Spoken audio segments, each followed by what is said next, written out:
Screen पे एक तस्वीर देख रहे हैं और इस तस्वीर में किसे देख रहे हैं आप? ये बांग्लादेश में जो अमेरिका के राजदूत हैं वो हैं। कहाँ पहुँचे हैं? ये उस समाधि पर पहुँचे हैं जो 1971 में मारे गए शहीदों की समाधि। अब आपको सोचकर थोड़ा सा अजीब लगेगा, 1971 के याद में अमेरिका के राजदूत पहुँचे हैं जिसने फ्लीट भेज दी थी। हाँ जी, क्योंकि ये जियोपॉलिटिक्स है। जियोपॉलिटिक्स में चीजें बदलती रहती है। तारिक रहमान जब आए, भारत ने स्वागत किया, मैंने कल भी कहा था, और उन्होंने एक तरीके से रेड कारपेट बिछाने की बात भी कही। लेकिन तारिक रहमान जरूरत से ज्यादा चालाक निकले और कहते हैं ना, अधिक सयानो जाए ठगानो, वही वाली स्थिति उनके साथ दिखी। वो भारत आने की बजाय चले गए चाइना। और अब क्या हो रहा है, तारिक रहमान के साथ साथ पूरा बांग्लादेश इस वक्त, खास करके जो तारिक रहमान के सपोर्टर हैं, वो पैनिक वाले मोड में जा रहे हैं। अब ऐसा क्यों? स्क्रीन पर जो ये वीडियोस देख रहे हैं आप, एक बड़ा सा प्रेस कॉन्फ्रेंस, ये एक पूरा प्रेस कॉन्फ्रेंस है और इसमें शामिल शेख हसीना के बेटे भी हुए हैं। अब यहाँ से शेख हसीना ने कई बड़े ऐलान भी किए। एक ऐसा मौका भी आया जब शेख हसीना रो पड़ी और दूसरी तरफ इनके बेटे ने भारत को अलर्ट भी किया। अब क्या होने वाला है? एक लंबा चौड़ा चिट्ठी भी आया बांग्लादेश की सरकार की तरफ से। इस चिट्ठी को देख सकते हैं आप। इस चिट्ठी में वो बोल रहे हैं कि भारत ने ये गलत किया, वो गलत किया, इस तरीके से भारत को किसी को प्लेटफॉर्म नहीं देना चाहिए। ये प्रेस कॉन्फ्रेंस क्यों बहुत ज़्यादा खास था? और आपको बता दूं, ये सिलीगुड़ी का सपना देख रहे थे, चिकन नेक कॉरिडोर का सपना देख रहे थे, लेकिन अब इनके लिए अपने ही घर में सबसे बड़ी मुश्किल खड़ी होने को तैयार है। अंतर उंगली चार का सांच झूठ में होए, वो चीज यहाँ देखने को मिल रही है। बांग्लादेश में 5 अगस्त 2026 को शेख हसीना को सिर्फ प्रधानमंत्री की कुर्सी ही नहीं छोड़नी पड़ी थी, बल्कि उन्हें अपना देश भी छोड़कर भागना पड़ा था। और तब कुछ इस तरह के वीडियो बड़े चर्चा में आए थे जब शेख हसीना को रिसीव किया गया था भारत के बॉर्डर में। तब से वे भारत में कहाँ रह रही हैं, किसी को कुछ पता नहीं। और बुधवार को उस घटना के 2 साल पूरा होने पर शेख हसीना ने पहली बार मीडिया से बात की और वे इस प्रेस कॉन्फ्रेंस में वर्चुअल जुड़ी। इस दौरान कैमरा ऑफ था, वे ऑडियो लिंक के जरिए बातचीत कर रही थी। इस दौरान उन्होंने कहा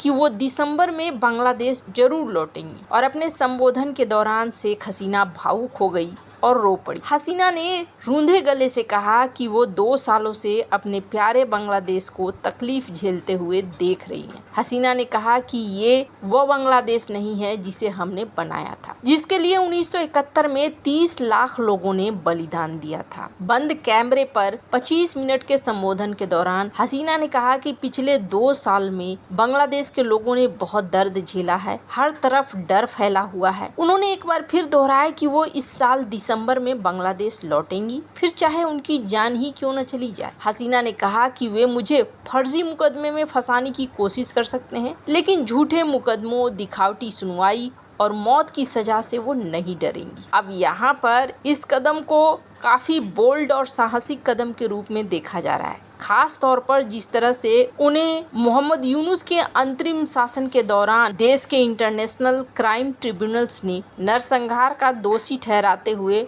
मौत की सजा सुनाई थी। शेख हसीना ने जिस तरीके से ऐलान कर दिया है, शेख हसीना को पता है कि बांग्लादेश पहुंचने पर उन्हें जेल भेजा जा सकता है या उनके साथ और भी दुर्व्यवहार हो सकता है, क्योंकि उन्हें पता है कि इस समय बांग्लादेश की हालत कितनी ज्यादा खराब। ये निश्चित है कि जब शेख हसीना बांग्लादेश जाएंगी तो उनके साथ दुर्व्यवहार हो सकेगा, लेकिन वे इतनी साहसी और एक ऐसे खानदान से आती हैं जिसने बांग्लादेश के लिए खून बहाया है। ऐसे समय में शेख हसीना का वापस जाना बांग्लादेश और बांग्लादेश की जनता के लिए बहुत ही ज्यादा महत्वपूर्ण है। हालांकि इस प्रेस कॉन्फ्रेंस में बहुत सारी चीजें हुई, जैसे कि उनके बेटे साजिद वाजिद वो भी थे और उन्होंने यहाँ क्या कहा वो सुनिए। Government arrested and convicted and put behind bars have been released from prison.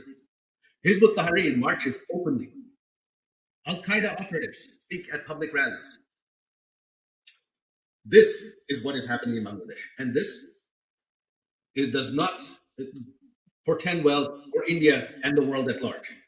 In the future, the next set of terrorists globally are going to be coming from Bangladesh.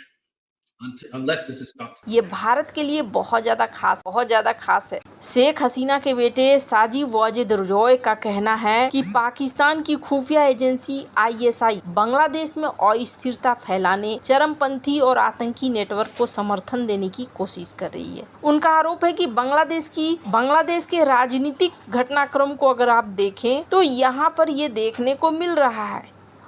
वैसे साजिद वाजिद जोय का आरोप है कि ISI ने वर्षों से बांग्लादेश में ऐसे ग्रुप के साथ संपर्क बनाए रखा है जो भारत विरोधी हैं या सरकार विरोधी गतिविधियां से जुड़े हैं। उनके अनुसार यदि कट्टरपंथी संगठनों का प्रभाव बढ़ता है तो इसका असर केवल बांग्लादेश ही नहीं बल्कि भारत के पूर्वोत्तर के राज्यों पर भी पड़ेगा। ये भी कहा जा रहा है कि शेख हसीना की सरकार ने अपने शासनकाल में कई इस्लामी उग्रवादी संगठनों पर कार्रवाई की थी और भारत के साथ सुरक्षा सहयोग बढ़ाया था। खैर, अब यहाँ पर जिस तरीके से शेख हसीना के वीडियोज आने शुरू हुए, बांग्लादेश के अंदर हड़कंप तो मचनी ही थी और बांग्लादेश में वो हड़कंप मचती हुई दिखी। भारत ने भले ही कह दिया हो कि आधिकारिक तौर पर हमारा इससे कोई लेना देना नहीं है, लेकिन अगले दिन के अखबारों में बांग्लादेश में खूब छपा। हसीना के संबोधन पर बांग्लादेश की तारिक रहमान सरकार तिलमिला गई। बांग्लादेश के विदेश मंत्रालय ने एक बयान में कहा कि वो इस बात से बहुत नाराज है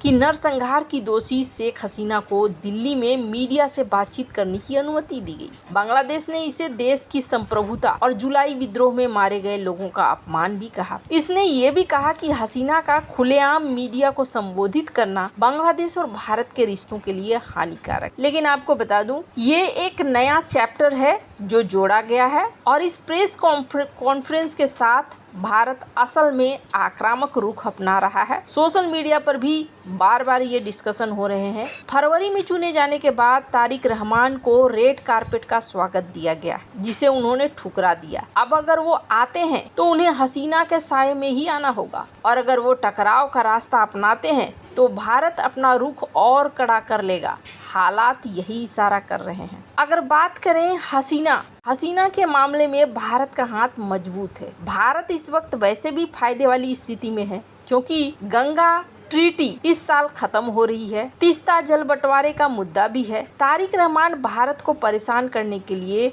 बहुत ज्यादा कुछ नहीं कर सकते हैं। कई एक्सपर्ट इस बात को कहते भी हैं, जैसे कि रस्ट कोहली की बात करें तो इन्होंने कहा रहमान ने चीन को शामिल करने की कोशिश की लेकिन अमेरिकियों ने उन्हें रोक दिया है। इसके साथ ही व्यापार समेत कई चीजों के लिए बांग्लादेश भारत पर बहुत निर्भर है और भौगोलिक मजबूरियां भी है, इसलिए बांग्लादेश चाहकर भी कुछ नहीं कर सकता है। खैर, आपको क्या लगता है इन सब मामले में, आपकी क्या राय है, कमेंट कर जरूर बताएं। जल्द मिलते हैं अगले वीडियो में नई खबर के साथ।